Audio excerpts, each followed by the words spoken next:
Provejec, Southern Perú, Casal Ingenieros, Clínica Cavani, Media Impact, Viceversa Consulting. Presentan Tierra Adentro con Oscar Díaz.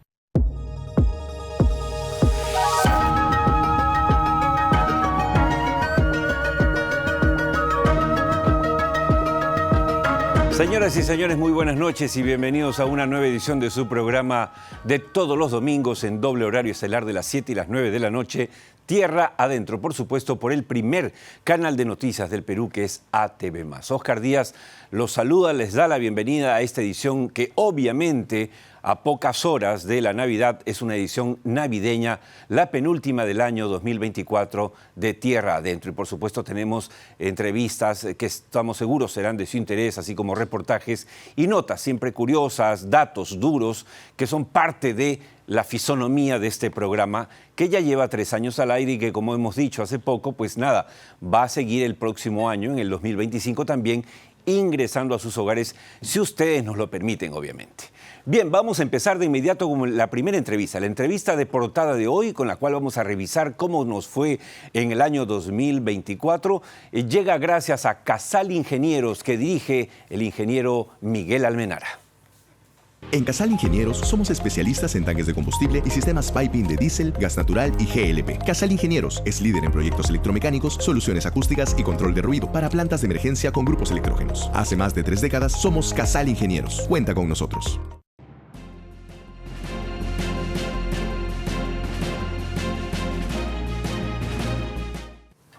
Bien, estamos entonces en nuestra entrevista de portada, en esta ocasión con una persona que forma parte ya de la personalidad de este programa desde el punto de vista periodístico, que es José González. Ustedes conocen, es un gran amigo, pero además es gerente asociado de GSG Advisor, es banquero de inversión, radica hace 33 años en los Estados Unidos, principalmente en Nueva York, pero hemos tenido la oportunidad los últimos meses, además de contar con su presencia en el Perú, porque hay una serie de temas que lo están trayendo, lo cual nos alegra muchísimo y obviamente también aporta de alguna manera al desarrollo nacional. Pero la idea de invitarlo hoy en esta parte y en esta edición navideña era para compartir con él, y quién mejor que él para que nos ayude a ver cómo nos fue el 2024, obviamente desde el punto de vista sobre todo económico. Buenas noches, José, bienvenido. Encantado, Oscar, un placer siempre. Empezamos con nuestros temas.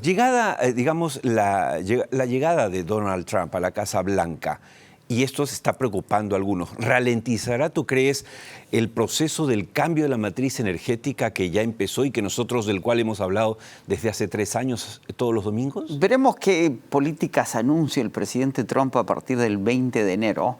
Sus promesas de campaña no son necesariamente positivas para la transición energética o la electromovilidad, en la medida que en la convención republicana para su nominación como candidato a la presidencia, que parece que hubiera sido hace una década y sin embargo fue hace unos meses, se habló en contra del calentamiento global.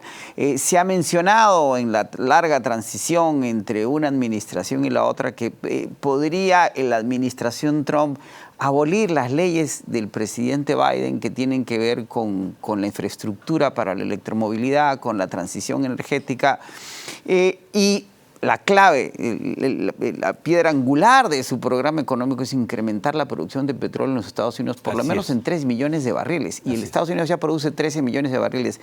Ninguna de esas propuestas se alinea con los objetivos de reducir las emisiones de carbono y contribuir a la transición energética. Sin embargo, las leyes de Biden, que ya están siendo aplicadas, que fueron bipartidarias y que han alocado presupuestos de distintos estados de la nación, va a ser muy difícil que los intereses de esos estados, que son republicanos y demócratas, por igual o de un lado o del otro, vayan a detener ese proceso de infraestructura que implica una serie de beneficios para ciertos intereses políticos.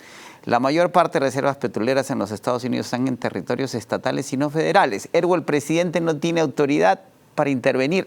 Okay, o sea, que más allá del discurso que asusta, que preocupa, digamos, porque dices, oye, el cambio de la matriz energética, la demanda de minerales, la electromovilidad se vería ralentizada.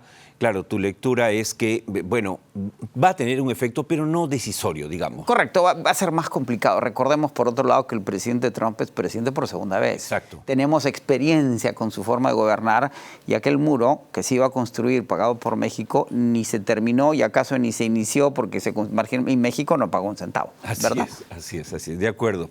Ahora, pase lo que pase entonces con Trump, ¿seguirá creciendo la demanda de minerales críticos y en particular del cobre? ¿Es lo que tú, digamos, ves como posible el próximo año y los siguientes años? Sin duda, recordemos que los acuerdos de la COP29, los de la COP28, el reporte de BHP, secularmente la demanda del cobre va a seguir incrementándose. Si no es solamente por la electromovilidad y la transición energética, es por lo que se llama la digitalización de la economía a nivel global, el incremento del uso de la inteligencia artificial, la expansión de los data centers van a seguir generando que el siglo en el que estamos viviendo sea un siglo de la electricidad y no del petróleo.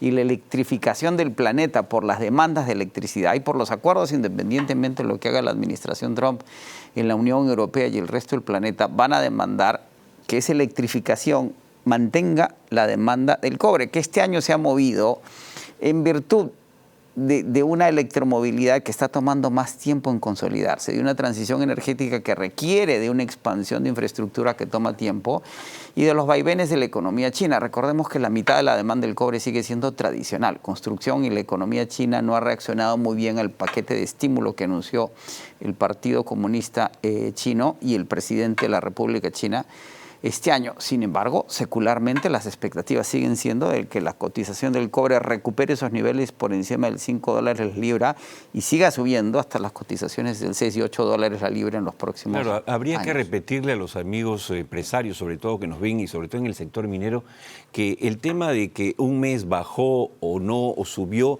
realmente no es lo importante sino la tendencia. Acá siempre hemos dicho en el programa que cuando hablamos de encuestas, inclusive políticas, no importa si bajó 1 punto, 2 puntos, eso le sirve a los diarios para vender diarios posiblemente, pero es la tendencia creciente o decreciente. Y en este caso, ¿tú cómo ves esa tendencia? Ernst & Young acaba de publicar un reporte que se llama Las oportunidades y los riesgos en el sector minero hacia adelante. Y una de las cosas hablan es oportunidades y riesgos. Y cada punto son 6, 10 puntos. Uno de ellos dicen que la gran oportunidad del sector minero es que en las próximas décadas vamos a tener que explotar tanto mineral como en los últimos 70.000 años. Wow. 70.000 años. Okay. El gran reto de la minería es de una dimensión tan grande que es difícil de concebir. Y señala también Ernst & Young que parte clave del futuro, por un lado hablan del capital, va a ser más y más caro minar. Lo decía también BHP, las minas de cobre particularmente cada vez van a ser más profundas. Se acaba de descubrir un mega depósito de oro, entre otros depósitos en China, pero el oro, Oscar, está a 2.000 metros de profundidad, 2 kilómetros hacia abajo, 3.000 metros de profundidad. Es decir, el capital va a ser uno de los problemas más serios. El otro es el medio ambiente, pero ya no es un medio ambiente basado en principios, agua y relaves. El otro es el tema social y el otro es cómo vamos a minar la cantidad de minerales que necesita el planeta. Y hablan de que la minería tiene que ser colaborativa. Es decir, las compañías mineras tienen que dejar de competir y tienen que colaborar entre ellas para abordar este reto que tenemos hacia adelante. Tenemos que electrificar el planeta. Ergo, la demanda del cobre puede ser más o menos, Oscar, infinita. Pero no, lo que dices, lo último es muy importante para la reflexión que tratamos siempre de promover en este programa. Y es que, si te leo bien, los empresarios mineros en el mundo y en particular en el Perú tienen que un poco repensar algunas cosas. Por ejemplo, todos quieren bajar costos, pero cuidado, hay costos que no vas a poder bajar y posiblemente van a subir. Porque tienes que ser más colaborativo con las comunidades, tienes que ser más cuidadoso con el agua, o sea, recircular más, desalinizar más, tienes que ser más cuidadoso con los relaves, o sea, irte a los relaves secos que hemos presentado en este programa, por ejemplo, hace pocas semanas cuando presentamos un reportaje de Southern Peaks Mining, que se va ya al relave seco y que debería ser tendencia para todos, porque baja a la cuarta parte la huella, ¿no es cierto?, minera. O sea, estamos hablando de vamos a crecer, pero tiene un costo y hay que asumirlo. Y tenemos que empezar a crear conciencia minera, como dijimos hace un par de semanas. Tenemos que empezar a pensar, consolidar esta noción de que el Perú es un país minero y empezar a ver lo que suma la minería en lugar de los incrementos o los decrecimientos puntuales mes a mes, año a año. Lo mencionamos en ese momento. Mira las estadísticas de exportaciones mineras. Este año deberíamos crecer la exportación en 9% al año si extrapolamos las exportaciones de enero a agosto, que llegarían a ser 47.940 millones, vis a vis 43.980 del año pasado, para un total de exportaciones mineras en 14 años, desde 2010 a 2024, de 451.000 millones de dólares. Es decir, en 14 años hemos producido solo en exportaciones mineras 1.5 veces el PBI del país que debería cerrar este año en 300.000 millones. El total de las exportaciones, si le sumamos lo no minero, son 627.000 millones de dólares. ¿Qué es lo que se ha exportado en los últimos 14 años? 14 años en el Perú. Del 2010 es impresionante. Estamos hablando del 2010, ni siquiera del 2000, sino estamos haciendo una fecha corta del 2010. Claro, para que se entienda, estamos hablando de la suma de estas, de la todo suma lo exportado. Una vez que hemos exportado, eso genera impuestos y riqueza. Ese mineral está en los teléfonos, está en el mundo, pero esa riqueza se quedó, se acumuló, se gastó, se invirtió. Pero esa es la dimensión de lo hecho, independientemente de lo que sucede año a año, que depende de los volúmenes de producción, cotizaciones de los metales, etc. Y en lo que se refiere a inversión, tendemos a ser muy pesimistas. Este año se invirtió menos. Este año que cierra debería invertirse en minería 4.600 millones comparado con otros 4.910 del año pasado. Hay un declive. Del 23, correcto. Y ahí va mi pregunta, justo, los inversionistas mineros, ¿tú crees que seguirán viendo al Perú como un destino de inversión segura en el 25, que es un año preelectoral? En los últimos 14 años se han invertido 83.000 millones de dólares en minería. Se dice fácil, sí, casi 83.000 millones entre el 2010 y el 2014. Los 47 proyectos aprobados, 14 de ellos tienen fecha definida, suman 54.000 millones de dólares. Así es. Es decir, en los próximos años, que deberían ser menos de 5, tenemos un volumen de inversión minera proyectada que puede, lo hemos dicho más de una vez, duplicar la producción del cobre en el Perú. Es un monto significativo del monto invertido anteriormente. Y estas inversiones de 83.000 generan exportaciones de 451.000. Está todo atado. ¿Y por qué? Volvemos al tema geológico, en que geológicamente el Perú tiene las reservas de cobre minables más importantes del planeta. Tenemos la infraestructura que se está desarrollando con el puerto de Chancay y tenemos el capital humano que en el Perú es extraordinario en términos de minería. Si bien las regulaciones, los trámites, el riesgo político influencian las decisiones inversionistas, los factores de ganancias operativas y netas conllevan a decir que la inversión minera en el Perú va a continuar. A pesar de la preocupación de que el próximo año es un año preelectoral. Y claro, este crecimiento del cual nos estás hablando y estas cifras que son realmente impresionantes y que compartiste con nosotros parcialmente hace un par de semanas en el programa, nos hablan de una inversión en los últimos 14 años en los cuales hemos tenido, creo que 9 presidentes. Correcto. Porque en los últimos años ya fue el despelote, digamos. Correcto. O sea, a pesar de eso, José, el todo pinta para un año 25 positivo. Por supuesto, sí, vamos a seguir viendo inversión minera porque la demanda secular del cobre y las tendencias en las cotizaciones del cobre, que es el mineral de bandera del Perú, el ministro Rómulo Mucho en su último evento público en el Perú Mining Business habló de Moquegua como la capital del cobre, acaso no solo del Perú, sino del mundo por la concentración de cobre que tenemos en el sur peruano. Va a seguir llamando la atención el enfoque y la inversión de las compañías mineras extranjeras que tienen mucho músculo, que se están consolidando, es lo que dice Ernst & Young, que están colaborando entre ellas, ¿sí? Y que van a seguir explotando recursos minerales que son indispensables para la evolución de la humanidad. Este ha sido un año en que tuvimos el verano más cálido en la historia de la humanidad y eventos climatológicos serios como el último de Valencia en España, que además coadyuvan a que sigamos enfocándonos en la transición energética. Y ya Noruega se ha convertido este año en el primer país en el que se venden más vehículos eléctricos que vehículos de combustión interna. China ha avanzado tremendamente en la transición energética, más que ningún otro país, porque tiene la ventaja de tener un gobierno central intervención directa del Estado en la economía, a diferencia de las democracias de Occidente. La tendencia no debería cambiar sustancialmente. Hablando de China, lo hemos comentado en el programa, ha sido noticia, la puesta en marcha del megapuerto de Chancay, de COSCO Shipping, inaugurado por la presidenta Dina Boluarte junto al presidente chino que estuvo en el Perú para APEC 2024, Xi Jinping. ¿Tú crees que, digamos, va a catapultar, que va a darle un nuevo impulso a la inversión china que ya es cuantiosa en el Perú? Margaret Myers, que es la especialista más importante en inversión china en América Latina, del diálogo interamericano en Washington, nos dijo en el Perú Mining Business que el puerto de Chancay es el último hito de la política anterior del gobierno chino, que era la de la ruta de la seda y la franja.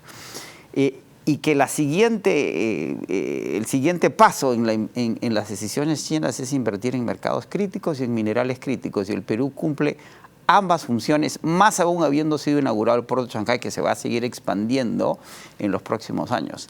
Y ella señaló que el siguiente proyecto para el Perú en el puerto de Chancay es crear una zona especial de producción de vehículos eléctricos chinos en el Perú. Recordemos que la gran competencia para Tesla son los vehículos eléctricos chinos. Un Tesla cuesta $55.000. Un vehículo eléctrico chino puede costar $5.000.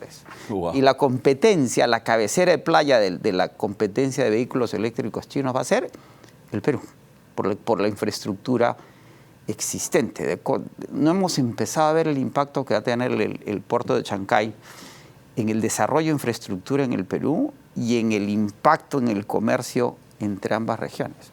Vale la pena repetirlo. El puerto de Chancay va a ahorrar hasta 24 días en trayectoria entre los bienes que se comercialicen entre China y América Latina. La interoceánica, que parecía inútil, hoy día tiene más utilidad de la que esperábamos si se construyen los ferrocarriles, las vías de rutas. Me comentaban el otro día que no hay ningún proyecto de una clínica privada en Chancay. El mercado está abierto, ¿sí? Claro, digamos. Claro. Y los 4.500 millones de dólares que hablabas de COSCO, del puerto de Chancay, ¿es lo que queda al país o es lo que suma en ventas? Es lo que queda de neto al país. Es decir, lo mencionabas, el canal de Panamá genera 2.000 millones de dólares al año, el puerto de Chancay nos puede generar netos 4.500 millones de dólares al año al Perú cada año, todos los años. Si la minería se desarrolla, señala el IPE, podemos pasar de crecer. Estos proyectos que están en cartera, si se ejecutaran, el Producto Interno Bruto del Perú podría crecer de 3%, que es lo que crecemos más o menos ahora, y las expectativas son de crecer lo mismo, a 7%. 40.000 millones de dólares sin impuestos. Tenemos 8.000 proveedores en el sector minero, que es el 4% del PBI. Podríamos generar 1.800.000 empleos vinculados a la minería directa e indirectamente. Podríamos duplicar el Producto Interno Bruto y reducir la pobreza en el 22%. Sí. ¿De qué se trata? De que el sector público finalmente llegue a acuerdos con el sector privado. Lo que le dijo Cristina Georgieva a las autoridades: trabajen con lo que tienen y reinstitucionalicen el país. Hablemos del petróleo. El petróleo es otro producto sumamente importante. El Perú lamentablemente es deficitario en petróleo. Se gasta al año alrededor de 6.000 millones de dólares, como 20.000 millones de soles importando, lamentablemente, porque no se ha desarrollado más la producción petrolera. Recordemos que teníamos 200.000 barriles, que es poca cosa en realidad, hace 25 o 30 años, y hoy tenemos 45.000, gracias en parte al esfuerzo de una empresa privada que se llama Petrotal, que ha ido incrementando su producción y que constituye la mitad de esta producción. Pero en general, ¿va a crecer, según la información con la que te cuentas, va a crecer la inversión y la producción petrolera mundial? El mercado petrolero está en este momento balanceado, es decir, la oferta y la demanda están en balance, por eso el Brent, que es el marcador, no se mueve de los 70, 74 barriles, independientemente de las tensiones que existen a nivel global, a las que se ha sumado la caída del gobierno de Bashar al-Assad en Siria, que podría generar otro foco de inestabilidad en el Medio Oriente, donde está una gran concentración de producción petrolera. La OPEP Plus ha retenido 5 millones de barriles de producción que podrían entrar al mercado, y si se cumpliera el incremento de la producción norteamericana, que es la más grande en el mundo, con 13 millones, sumaríamos 3 millones más. Y si continúa la normalización de Venezuela, podríamos sumar del millón que van a producir más o menos a principios del próximo año otros 2 millones de barriles. Tenemos un balance en donde las cotizaciones no deberían subir sustancialmente. Sin embargo, en los próximos 40 años o menos, de aquí al 2050, la demanda va a seguir subiendo a un nivel de 1 o 2 millones diarios al año para llegar a 110, 130 millones de barriles de los 102 que producimos, lo cual afectaría a las cotizaciones. Y en el Perú tenemos la capacidad de subir la producción a 200.000, 250.000 barriles diarios si explotamos las cuencas amazónicas, donde hay grandes conflictos y tensiones sociales. Y si Petroperú, en su reestructuración, realineación, logra bajar sus costos, reducir los costos vinculados a algunas de sus bloques de producción y medios de producción, y con la refinería nueva de Talara podríamos tener una situación en la que podríamos autosatisfacernos con márgenes muy convenientes para el mercado interno. Que en el caso del Perú, la gasolina, Oscar, se mueve casi a niveles de los Estados Unidos, con un ingreso per cápita que es una fracción del norteamericano. Cualquier cosa que coadyuve a reducir los costos de producción, exploración, explotación, producción, refinación y distribución de gasolina en el Perú va a contribuir a todas estas dinámicas económicas de las que estamos hablando. Esa situación que nos estás describiendo, ¿puedes permitirnos mirar con optimismo el próximo año, por ejemplo, en lo que será el desarrollo de la empresa Petroperú? Me da la impresión que los nuevos mensajes de la nueva presidencia de Petroperú y los que ha dado el nuevo ministro de Energía, Minas y Petróleo son los correctos. Es decir, de analizar los costos de Petroperú con microscopio, tratar de tercerizar aquellos que se puedan tercerizar, reducir costos en los que se incurrieron. Recordemos que el accionista único de Petroperú es el Estado, y ese Estado tuvo 6, 7 presidentes en 6, 7 años, dependiendo cómo lo midamos, y no hubo dirección. Hoy día, que aparentemente hay una dirección política más clara, si Petroperú logra tercerizar ciertos costos, bajar costos, maximizar las ganancias con los márgenes que tiene la refinería, yo creo que Petroperú nos puede sorprender, Oscar, y en menos de 18 meses empezar a dar resultados positivos. Atender los pasivos financieros, que no son urgentes, pero es necesario reducir los costos financieros de la deuda de corto plazo, prolongar los plazos y atender la deuda de los bonos, que no es un problema inmediato. Con ese alivio, la compañía se puede dar la vuelta literalmente en 2 años. Y hablando de Perú, que sería mi última pregunta, pues estamos, digamos, haciendo proyecciones, no en base simplemente a sensaciones o sentimientos, sino a data dura. ¿Qué le espera a la economía peruana en general el 2025, según lo que tú has podido analizar? Mucha estabilidad. No cumplimos la regla fiscal este año por segundo año consecutivo. La regla fiscal proyecta un déficit fiscal del 2%. Es un acuerdo. Sí, estamos en niveles del 4. ¿Es grave? ¿Es muy preocupante? ¿Poco preocupante? No, porque si fuera preocupante lo veríamos en inflación o en tipo de cambio. La inflación está muy estable, el tipo de cambio está muy estable. Crecemos al 3%, 2.8, 2.9, entre las mejores performances de América Latina, que está teniendo años subestándar por la mala distribución del ingreso. Pero si hubiera acuerdos mínimos, razonables entre el sector privado, el sector público y la sociedad como tal, si se articulara, el Perú puede crecer en estas condiciones, Oscar, 7% al año. Tenemos todas las condiciones para hacerlo. De nuevo, aquí lo que se necesita es no solo esperar que el sector público se organice, el Congreso, y que tomen decisiones, sino que el sector privado coadyuve en el proceso de esas decisiones, más aún tomando en cuenta que muchas de las experticias que demanda el país dependen de que el sector privado se ponga la orden, ¿sí?, y sirva a los intereses nacionales, que van a terminar sirviendo a sus propios intereses privados. Claro, y eso hemos hablado reiteradamente en este programa, ¿no? Creemos que hay que dejar de insultarnos, atacarnos entre los peruanos y sentarnos a conversar, que es lo que toca, si tenemos en cuenta todas estas posibilidades inmensas que nos has reseñado muy bien, José. El Perú está bendecido, la oportunidad es inmensa. Básicamente está en nuestra cancha aprovecharla o no. Ojalá que optemos por lo primero. Gracias, José, gracias sinceramente. Feliz Navidad. Feliz Navidad. A ti y toda tu familia. Y a todos los televidentes. Quédate conmigo que nos vamos al primer corte en esta edición navideña de Tierra Adentro, por supuesto con nuestro segmento Datos Duros, que como siempre llega gracias a Southern Perú. Vean ustedes este dato duro y luego la pausa, que es muy breve, y regresamos con mucho más en esta edición navideña de Tierra Adentro.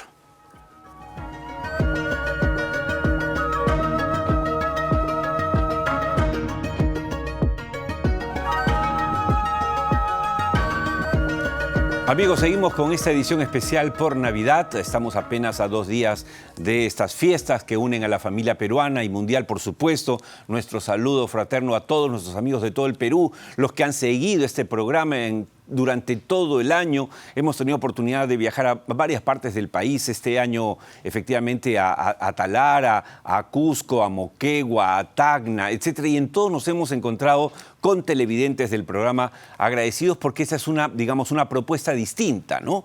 En general, la mayoría de programas informativos están plagados, pues, de problemas policiales, ¿no es cierto?, de asaltos, robos, corrupción, que es parte del Perú, pero nosotros creemos que eso no es todo el Perú, no define al Perú, no define a los peruanos. En este programa les presentamos análisis económicos, propuestas, desarrollos empresariales y por supuesto también testimonios. Por eso el programa se llama Tierra Adentro, no es accidental, porque ustedes ven aquí los testimonios que nadie presenta en la televisión peruana. Y eso es lo importante en nuestro programa y gracias por reconocerlo. Bien, vamos de inmediato a presentar nuestro reportaje en esta edición de las últimas del año. El reportaje de hoy llega gracias a Media Impact. La comunicación efectiva es clave para transformar la cultura en tu empresa. Somos tus aliados para lograr un diagnóstico especializado, estrategias digitales y procesos ágiles que potencian tu comunicación. Media Impact. ¿Es posible, amigos de Tierra Adentro, dejar de ser solo exportadores de concentrados de minerales para pasar a producir minerales con valor agregado? El siguiente reportaje de Tierra Adentro nos da la respuesta. El acelerado cambio de la matriz energética ha incrementado significativamente la demanda mundial de los llamados minerales críticos, pero sobre todo del cobre, cuyo segundo productor a nivel global es el Perú. Para poder enfrentar con eficiencia y eficacia el inmenso reto de atender la creciente demanda, nuestro país cuenta con empresas mineras de gran envergadura. Sin embargo, el caso de Southern Perú destaca nítidamente, ya que es la única minera peruana que, además de haber obtenido la certificación da Copper Mark, cuenta con un circuito integrado minero que incluye yacimientos, ferrocarril, fundición, refinería y puerto de embarque. El Copper Mark es una de las certificaciones más complicadas y difíciles. Entonces, esto nos hace que pongamos atención no nada más al equipo, a la tecnología, sino principalmente al personal, tener al personal totalmente preparado y capacitado. Y tenemos un sistema de gestión integral en la cual estamos certificados en la ISO 45000, que es una certificación internacional respecto a la gestión de la seguridad y salud en el trabajo de los trabajadores. De hecho, los años de innovación que se tienen, que son bastantes y siendo la primera mina operativa aquí en el Perú, nos ha significado una escuela de mucho crecimiento. La tecnología ha avanzado y estamos usando la tecnología de punta para llevar a cabo nuestros procesos, de tal forma de que estamos integrándonos en forma operativa y los sistemas de comunicación y herramientas que utilizamos de gestión estamos trabajando de forma en tiempo real para poder procesar de forma eficiente nuestros procesos en cada una de las áreas. El circuito minero integrado de Southern Perú empieza en las minas de Toquepala y Cuajone en Moquegua, al sur del país. Los concentrados de minerales de ambas minas son transportados por vía férrea a la fundición y refinería de Hilo, para luego ser embarcados como un producto de valor agregado a su destino final desde el puerto que tiene esta empresa en la ciudad de Hilo. Pero tan importante como este círculo virtuoso son los altos estándares vinculados con el cuidado del personal y la eficiencia energética, que aseguran un manejo responsable de la operación minera en su conjunto. La refinería de cobre utiliza energía eléctrica básicamente para la electrorefinación. Tenemos en la refinería personal capacitado y tenemos una eficiencia corriente casi del 98% eficiencia, una de las eficiencias más altas de este tipo de procesos en el mundo. Y en ese sentido protegemos mucho el consumo de energía eléctrica. Respecto al al combustible, tenemos en este momento un proyecto, ¿no?, que estamos reemplazando el combustible, el petróleo residual, por gas natural, que es un insumo más amigable para el medio ambiente. Contamos con un sistema de detección de tormentas, el cual nos alerta en forma oportuna y podemos solicitar el desplazamiento de nuestro personal y no tenerlo en riesgo. Asimismo, contamos con herramientas de gestión que nos permiten de forma visual conectarnos con los operadores y estar atentos a que estén fuera de la zona de riesgo. Otro aspecto digno de resaltar es el cuidado extremo que tiene esta empresa minera en relación a un manejo responsable del agua y el consecuente cuidado del medio ambiente de sus operaciones. Para ello, cuenta con la más moderna tecnología y los más altos estándares de protección ambiental, lo cual la coloca entre las empresas mineras top a nivel mundial.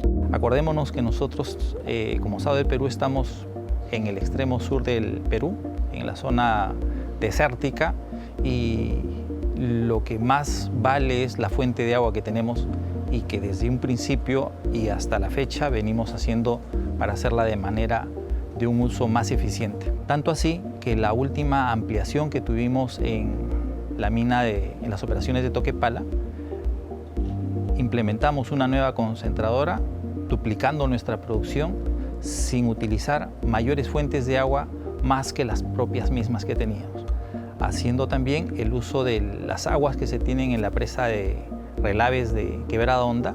La refinería de cobre tiene una planta desalinizadora que produce agua a partir de agua de mar. Nosotros no utilizamos ningún litro de agua fresca, agua dulce, ni de ríos ni de lagos. Toda la agua que producimos y necesitamos la producimos en nuestra planta a partir de agua de mar. Siendo la única empresa minera que cuenta con el circuito completo de producción y comercialización con valor agregado en nuestro país, la pregunta que salta a la vista es: ¿cuánto tiempo de vida tienen sus yacimientos? Para empezar estas operaciones, pues tendrá Toquepala, por lo menos de lo que tenemos comprobado, unos 70 años más, Cuajone otros 70 años más. Evidentemente nuestra visión es que podamos recuperar ese metal, ese mineral que tiene la tierra de la manera más eficiente ambientalmente y lo más eficiente socialmente. Me refiero a todos nuestros vecinos. Durante muchos años hemos escuchado reclamar que el Perú debería dejar de ser un simple productor de concentrados de minerales para pasar a ser un exportador de minerales fundidos y refinados, que tienen un mayor valor en el mercado mundial por su grado de pureza y que representan, por lo tanto, más ingresos para nuestro país. Bueno, no tenemos que ir muy lejos para ver cómo se hace esto, pues Southern Perú es una clara muestra de lo que podría significar para nuestra patria contar con más empresas de su calidad y experiencia. Todo un ejemplo digno de ser replicado. Ojalá así sea, por el bien de todos los peruanos. Efectivamente, como dice el reportaje, pues no hay que ir al extranjero, no hay que ir a Australia, no hay que ir a Canadá, a Inglaterra, Noruega, no. En el Perú, usted viaja a Moquegua y Tacna y puede comprobar lo que hoy les ha presentado Tierra Adentro. Tenemos en el Perú una empresa que es Southern Perú, que tiene el circuito completo. Ojalá todas las empresas pudiesen funcionar así. Es decir, tiene el yacimiento, tiene ferrocarril, tiene fundición, tiene refinería y tiene puerto de embarque. Esto también minimiza el impacto en el sentido de que no crea, digamos, violenta el escenario donde discurre la operación minera. Esto es muy bueno para el Perú y realmente las nuevas inversiones que ellos están haciendo resultan muy importantes para el país, no solamente para optimizar su producción, sino también para nuestro país en su conjunto. Así que aprovechamos esta edición que es navideña para saludar y felicitar a todo el equipo de profesionales de Southern Perú, que son, sin lugar a duda, motivo de orgullo para todos los peruanos. Nos vamos ahora al segundo y último comercial de esta edición de Navidad en nuestro programa, con nuestro segmento de pase a comercial Volver al Futuro, que como siempre llega gracias a Clínica Cabani. Miren el dato y por supuesto volvemos enseguida.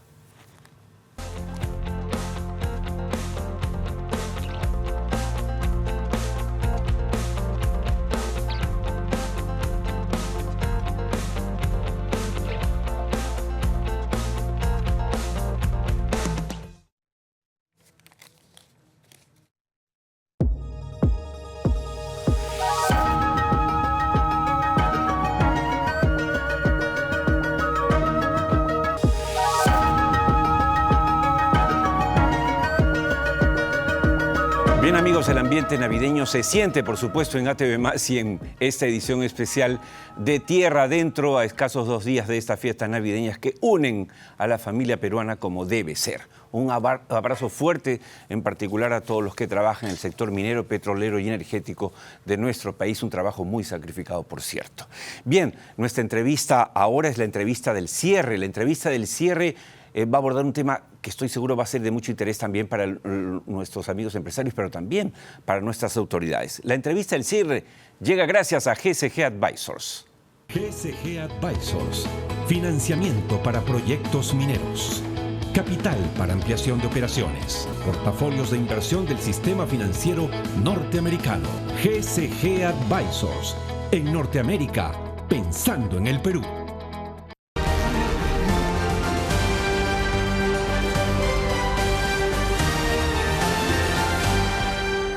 Bien amigos, nuestro invitado ahora es David Asensio. David Asensio es CEO de Cloud Business, empresa especializada en transformación digital e inteligencia artificial. Vamos a hablar de gobierno digital y minería.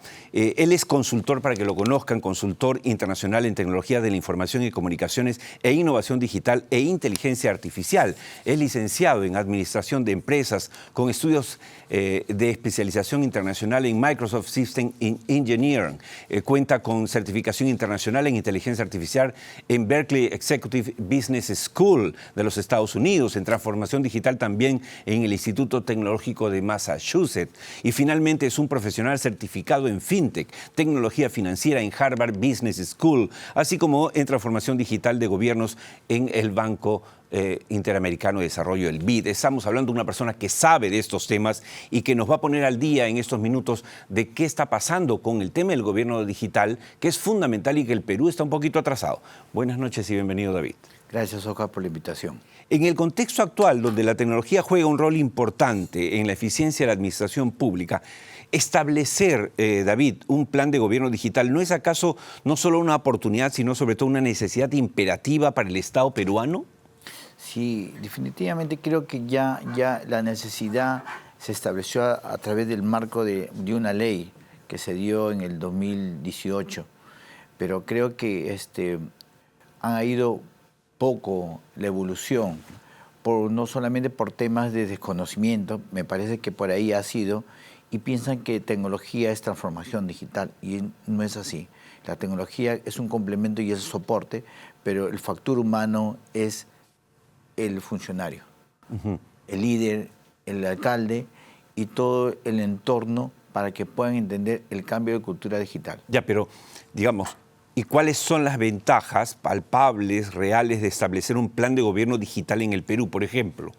Sí, el plan, muchas de las ventajas, una es la transparencia, ¿no? O sea, ese es el gran error de ¿cómo se llama?, de los gobernantes. Uno de los gobernantes piensan que la tecnología o el gobierno digital les va a quitar presupuesto. Uno de los alcaldes que tuve la oportunidad de mencionar, me indicaron de que, me dijo, sí, todo está perfecto, pero me va a quitar presupuesto de papel.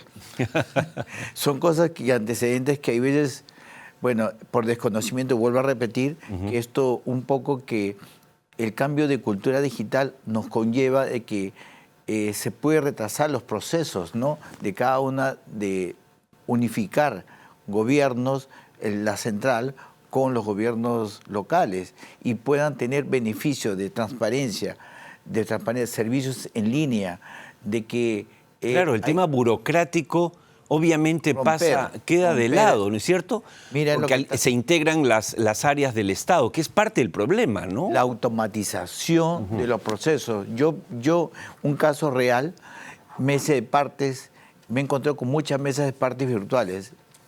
Se supone que las mesas de partes deberían estar 24/7. Yo he encontrado que las mesas de partes son virtuales, pero tienen un horario interno hasta las 3 o 4 de la tarde, que solamente atienden, y después pasan al día siguiente. Creo yo que ahí hay un mal entendimiento, porque las mesas de partes son virtuales y puedes poner la información en línea sin ningún problema.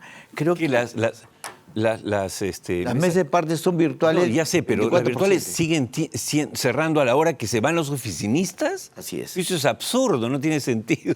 Y es verdad, me lo he encontrado. Increíble. Y cada vez más me encuentro de que las brechas de un gobierno digital no se entienden como deberían establecer. Sé que el Estado ha estado avanzando mucho en ese tema, más que todo en los gobiernos centrales, pero no en los gobiernos regionales. Ahora, hay, David, un marco normativo. Está la Ley de Gobierno Digital número 1412, que es del 18, me parece. Así es, del 18. Pero ¿cuánto se ha avanzado? ¿Tú qué sabes de esto? Mira, según las estadísticas indican al 22 del 11 del 24, los gobiernos regionales están en 41.37% y los gobiernos locales 18.61%, que solamente han elaborado planes de gobierno digital, y estamos en una brecha, ni siquiera el 80% entiende de que esto coayuda a la automatización, a la mejora de los procesos, no solamente para una gestión, sino a puertas de que el BID lo decía, ¿no? Claro. El BID dice que el gobierno tiene que llevar el gobierno al ciudadano, no que el ciudadano venga nuevamente al gobierno. Y los procesos, tratarlos de reducir. Tengo 2 o 4 o 5 experiencias de alcaldes que me dicen que muchas de sus amistades no pueden, quieren por un trámite que quieren hacerlo de su municipio, tienen que demorarse entre 3 o 4 días porque tienen que pedir permiso a su trabajo y tienen que, o sea, todo un tema, y que por qué no ponen una plataforma de servicios en línea, de documentos, licencias en línea, para que ellos puedan tratar de no dejar su trabajo y poderlo hacerlo automatizado. Ahora, es cierto que se ha avanzado, digamos, las grandes instituciones del Estado, por ejemplo, RENIEC, ¿no es cierto? Exacto, para sacar SUNAT, para sacar tu nuevo, ¿cómo se llama? Tu DNI, carnet, tu DNI, etcétera. Pero es preocupante el 14% de los que nos hablas en los municipios. 18 puntos, porque los municipios deberían ser mucho más eficientes para atender más prontamente a los ciudadanos de su entorno, ¿no es cierto? Y eso no está pasando por falta de presupuesto, por falta de conocimiento. Me parece que es cambio de cultura. O sea, el cambio de cultura digital es muy complicado, ¿no? Es que yo me he encontrado con muchos gobernantes, la idea es que tienen que anteponerse para estar en la vanguardia, ¿no? O sea, los tiempos, más aún, la ODS lo indica, ¿no? Que ya los gobiernos tienen que ser globalizados y estar justamente a puerta de una nueva era que cambió. La gente, los niños saben más de tecnología que las personas de mayor edad. Como le decía en un determinado, los que pagan los tributos son las personas de edad. O sea, y hay que enseñarles, hay que hacer un plan de inclusión digital. O sea, la gente no entiende y creo que estamos a tiempo para poder impulsar todo este proceso, ¿no? Tú tienes, además de Cloud Business en el Perú, tienes una oficina en los Estados Unidos, una empresa que se llama Código Cero Corporación. Código Cero. Y tú viajas mucho, yo lo sé, dentro del Perú, fuera del Perú, en América Latina, incluso a Europa. Ahí hemos estado juntos alguna ocasión trabajando además un proyecto. Por lo tanto, conoces la realidad. Perú está atrasado en gobierno digital. Claro que sí. Está muy atrasado, comparándonos solo con América Latina. Colombia creo que nos lleva una delantera, pero tremenda. Colombia, sí, definitivamente tiene un ministerio, ¿no? Pero hay que cortar la brecha. Hay lugares, por eso sale el Plan Nacional de Transformación Digital, que fue promovido el 28 de julio del año pasado, pero hay un tema de que hay lugares donde no hay internet todavía. Es irónico, en esta era, ¿no? Que la tecnología sí puede ayudar, por ejemplo, a los agrónomos, a los agricultores, para poder mapear, o sea, saber si es que el campo está hábil para poder... Claro, la tecnología te permite a eso cosas, voy, ¿no? Y creo que el municipio debería anteponer un caso real que me encontré en una provincia de Puno, en el cual no solamente había Banco de la Nación, no había ni siquiera ningún agente de otros. Entonces propusimos hacer un multiagente para muchas personas que puedan tener otras opciones y poder utilizar. Creo que la idea está, las herramientas están, la ley está, solamente que falta un poco de de poder cambiar el entorno, saber que esto va a beneficiar a muchas personas, que la difusión de un gobierno digital es mejorar la factibilidad, no solamente económica del municipio, porque los ingresos van a ser muy buenos. Sabemos que más del 50% del municipio es a través de las rentas. Así es. ¿no? Y que se mantienen a través, pero ¿qué hace a través? Ese es un punto, David, que yo creo que hay que difundir, y te agradezco mucho tu presencia hoy en el programa, además en esta edición de Navidad. Gracias. Y es quizá que los alcaldes entiendan que es un buen negocio. Es decir, que no van a perder dinero, sino todo lo contrario, porque si se automatiza, si el gobierno digital es una realidad en los municipios, la cobranza será mucho más efectiva. Supongo que se puede uno yapear, etcétera, hacer mil cosas, ¿no? Utilizar las billeteras digitales que ya se están dando. Creo que esa es una forma de facilitar no solamente en trámites documentarios en línea, sino también en economía digital para los ciudadanos. De acuerdo. David Asensio ha estado con nosotros hablándonos un poco de lo que se viene. Es una necesidad realmente perentoria echar a andar el gobierno digital y vamos a seguir hablando seguramente en otras ocasiones. Y para hablar, por ejemplo, de la digitalización también en las empresas mineras, que es un tema que nos interesa. Interesante, la transformación digital no solamente llega al sector público, sino también al sector privado. De acuerdo. David, muchas gracias. Gracias. Feliz Navidad. Quédate ahí con nosotros. Yo me voy a despedir del público. Porque, bueno, amigos, esta es una edición prenavideña, faltan 2 días apenas y por supuesto queremos a nombre de Viceversa Consulting, que produce este programa, de todo el equipo que está detrás de Tierra Adentro, saludar en principio a nuestros colegas de ATV+, que nos han recibido en estos años con tanto cariño y con tanto profesionalismo, quienes están en las cámaras, el sonido, en la iluminación, por supuesto en el switch, a nuestros directores de cámaras, todos excelentes profesionales y grandes seres humanos, a nuestra maquilladora Rochi, por supuesto, por siempre tener la mejor voluntad de actitud. A todos, en esta edición especial de Navidad queremos expresarle a nombre de Tierra Adentro, de Viceversa Consulting, nuestros mejores deseos. Que el año venidero sea un año espectacular para todos. Hemos hablado en la primera parte del programa con José González y nada debería detenernos de lograr mejores cosas para nuestras familias y para el Perú. Pero de todas maneras nos veremos la próxima semana para despedir el año en la última edición 2024 de Tierra Adentro. Por ahora solo me toca decir feliz Navidad a todos, que la pasen realmente bonito. Coman pavo, coman pollo, coman chancho, no importa. Júntense, lo importante es unir a la familia peruana, que es una de las motivaciones de este programa.